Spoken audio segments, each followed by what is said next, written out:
తప్ప యుద్ధం తెలియదు. అటువంటి వారు కేవలం కడవలో నీళ్లు పట్టుకెళ్లేటటువంటి ఒక అబలని ఓడించినంత తేలిగా గాంధీవం ఉన్న నన్ను ఓడించేశారన్నయ్య. ఓడించి కృష్ణ పత్నుల్ని నా దగ్గర నుంచి అపహరించి పట్టుకుపోయారు.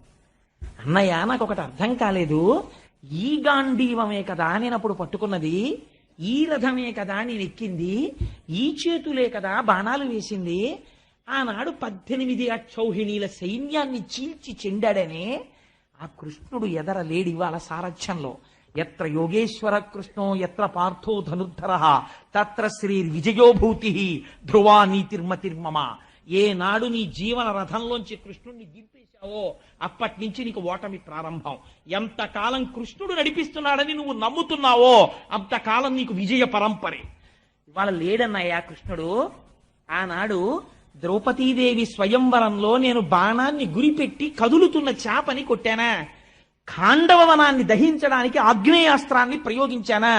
18 అక్షౌహిణీల సైన్యాన్ని చీల్చి చెండాడానా? భీష్మ ద్రోణ కర్ణాది వీరుల్ని నిగ్రహించానా? ఇన్ని చెయ్యగలిగినటువంటి ఈ చేతులు ఇవాళ గోపాల బాలులతో యుద్ధం చెయ్యలేకపోయాయా? నాకు అర్థమైపోయిందన్నయ్య.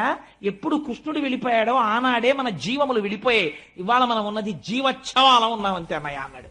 ఈ మాటలు విన్నాడు ధర్మరాజు. విని అన్నాడు, ఇంకా మనం ఉండవలసిన అవసరం లేదు. కృష్ణుడు ఎప్పుడైతే వెళ్ళిపోయాడో అప్పుడే కలిపురుషుడు వచ్చేస్తున్నాడు. తర్వాత యుగానికి అవకాశం ఇచ్చేసాడు. అందుకని వెళ్ళిపోయాడు కృష్ణ భగవానుడు. కాబట్టి ఇక మనం ఇక్కడ ఉండవలసిన అవసరం లేదురా అని పరీక్షిత్తుని పిలిచాడు. పిలిచి పరీక్షిత్తుకి పట్టాభిషేకం చేశారు. పట్టాభిషేకం చేసేసి ఎంత గొప్పగా వర్ణించారో తెలుసా అండి భాగవతంలో. తను కట్టుకున్నటువంటి సార్వభౌమ లాంఛనములైనటువంటి తెల్లటి పట్టు వస్త్రములను విడిచిపెట్టేశాడు. తనకున్న ఆభరణములన్నింటినీ తీసి పక్కన పెట్టేశాడు. ఆ కేశపాశమునకున్నటువంటి ముడి విప్పేశాడు. విప్పేసి జుత్తు చల్లా చెదరుగా పడిపోయింది.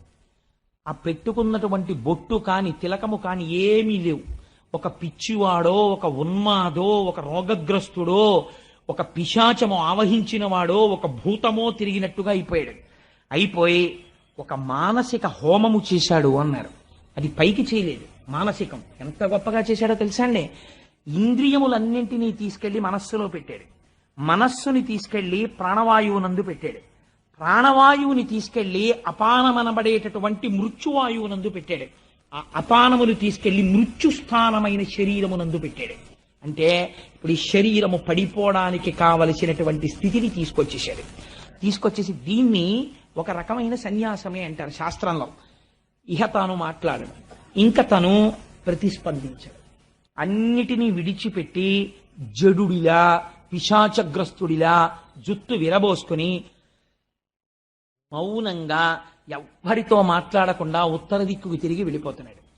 వెళ్ళిపోతుంటే ధర్మరాజుని చూసినటువంటి భీముడు అలాగే భీముడు వెళ్ళిపోయాడు. భీముడు వెనక అర్జునుడు వెళ్ళిపోయాడు. ఆ వెనక నకుల సహదేవులు వెళ్ళిపోయారు. వెళ్ళిపోయిన తరువాత ఒక కుండ పగిలిపోతే కుండలో ఉన్న ఆకాశము అనంత ఆకాశములో ఎలా కలిసిపోతుందో అలా ఉత్తర దిక్కుకు వెళ్ళిపోయినటువంటి వారు మృత్యుస్థానమైన శరీరములోకి హోమము చేసేశారు. కాబట్టి శరీరములు పడిపోయి కృష్ణ పరమాత్మతో ఐక్యాన్ని పొందేశారు. ఇది తెలుసుకున్నటువంటి ద్రౌపదీదేవి తన భర్తలు వెళ్ళిపోయిన తర్వాత ఇంకా తానుండకూడదని తాను కూడా ఉత్తర దిక్కుగా ప్రయాణం చేసి ఆవిడ కూడా శరీరాన్ని విడిచిపెట్టేసింది. పరీక్షిత్ మహారాజు సార్వభౌముడయ్యాడు. అయి మహారాజై దేశాన్నంతటినీ కూడా ఎంతో సంతోషంగా ఎంతో సుభిక్షంగా పరిపాలిస్తున్నాడు. పాండవులు పరిపాలించిన నాడు, ధర్మరాజు పరిపాలించిన నాడు దేశం ఎంత శోభతో ఎంత కళ్యాణప్రదంగా ఉందో అంత ఆనందంగా దేశం అంతా ఉంది. ఎక్కడ చూసినా 3 పువ్వులు 6 కాయలు, నెలకి 3 వానలు, ఎక్కడ ధర్మమునకు లోపమన్నది లేదు. ఎన్నో దిగ్విజయ యాత్రలు చేశాడు. తన మేనమామ గారు ఉత్తరుడు, ఆ ఉత్తరుడు యొక్క కుమార్తె అయినటువంటి ఇరావతిని వివాహం చేసుకున్నాడు. 4 కుమారుల్ని కన్నాడు. అందులోనే జనమేజయుడు కూడా సర్పయాగం చేసినవాడు. జనమేజయుడు వంటి గొప్ప కొడుకుల్ని కన్నాడు. తాను జయించనటువంటి రాజ్యం లేదు. కురు, బాహ్లిగా మొదలైనటువంటి దేశాలు, కురు, పాంచాల, కోసల, కాశీ, వజ్జి, మల్ల, అంగ, మగధ, వత్స, మచ్చ, చేది, అవంతి, గాంధార, కాంభోజ, సౌరాష్ట్ర, ఆశ్వక మొదలైన రాష్ట్రములన్నింటినీ జయించాడు.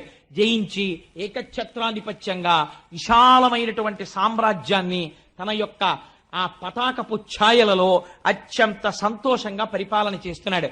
పరీక్షిన్ మహారాజు గారు ఎక్కడికి వెళ్ళినా ఒక నియమం పాటించేవాడు. ఏమిటో తెలుసా అండి? పరీక్షిత్తు యాగాలు చేశాడు.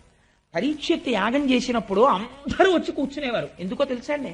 ఎంత గొప్ప యాగాలు చేశాడంటే పరీక్షిత్తు, ఆయన దేవతల్ని పిలుస్తుంటే స్వాహ అని దేవతలు వచ్చి ఎదురుగుండా కూర్చుని పుచ్చుకునేవారు.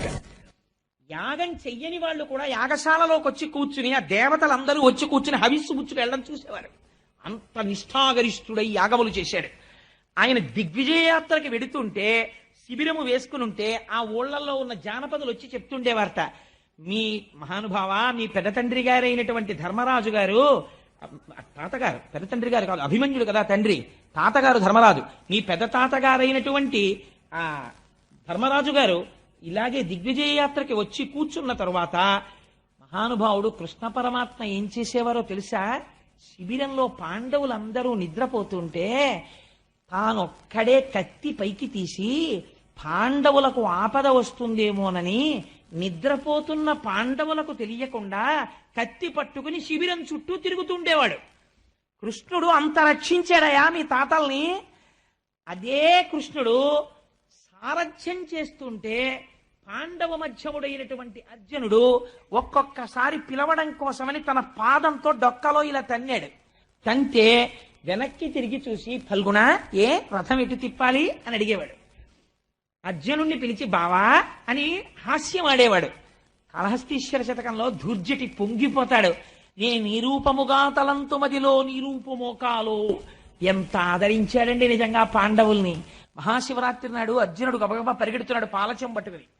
బావా ఎక్కడికి పరిగెడుతున్నావు అన్నాడు. శివాలయానికి బావా, ఇవాళ శివరాత్రి అభిషేకం చేయాలన్నాడు. శివుడు శివాలయంలోనే ఉన్నాడు అనుకుంటున్నావా? ఇదిగో ఇక్కడ లేడా అని పంచ పైకి తీశాడు. మోచిప్పలో శివలింగం కనపడింది. అంత శివకేశవ అభేదం. కృష్ణ భగవానుడి మోచిప్పకి శివలింగాన్ని చూసి అర్జునుడు అభిషేకం చేశాడు. నీ రూపు మోకాలో అంటాడు ధుర్జటి. అంతటి మహాత్ముడు కంటిని రెప్ప ఎలా కాపాడుతుందో అలా కాపాడాడయా. పరీక్షిత్, నీకు ఆశ్చర్యకరమైన విషయం చెప్పనా? ఒక్కొక్కసారి కృష్ణుడు కన్నుల నీరు పెట్టుకుని, బావా మీలాంటి వాళ్ళు, మీలాంటి భక్తులు, మీలాంటి బంధువులు నాకు ఎక్కడ దొరుకుతారో అని గభాలన వంగి మీ వాళ్ళ కాళ్ళు పట్టుకునేవాడయా. అంత ప్రేమ చూపించాడు కృష్ణ పరమ